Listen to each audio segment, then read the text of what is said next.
I wanted to do another podcast about, well, let's say thoughts. I was doing some thinking recently, and it occurred to me that things have a similar, or at least feel similar, to the weight of thoughts. I mean, is that possible, do you think? Do you think that, when we have heavy thoughts, the things that we have around us reflect the weight, the heaviness of those thoughts? What's the difference anyway between thoughts and things? You can feel and all that, the thing like a tree or a book. But what's the difference between, words on a page and words in your mind? Ebooks are almost identical to the thoughts that trail through our mind. We have stories in our minds, don't we? And then we have a book. But if you notice that the stories in our mind, and let's say a book, of course, depending on what book,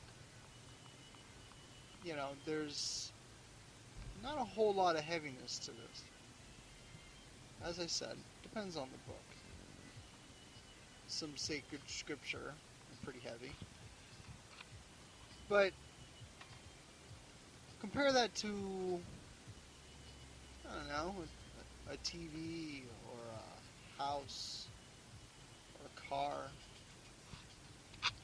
Those are kind of heavy. Really heavy. In fact, a lot.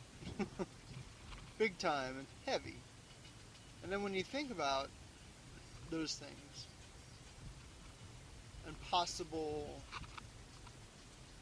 wanting of some type of ownership of those things, that's a heavy thought too. Because look at all the things that entails.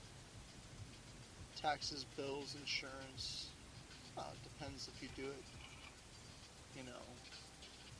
the way that everyone else does it, or you just buy it out and then just have insurance, or some people don't have insurance. That's true also. But then you have different thoughts that make it heavy. Oh, am I going to get caught? If I get pulled over, I don't have insurance, what's going to happen? No matter what, even if you are blindly ignorant to the fact that you're driving around or owning something and you have no insurance, you're still subconsciously concerned about those things. So it's heavy.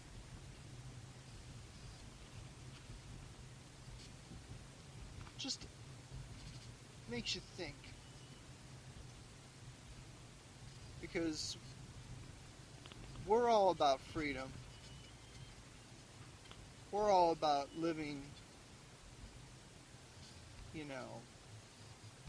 without attachments, without wanting to be controlled and all those things. But our thoughts sometimes have control over our own lives.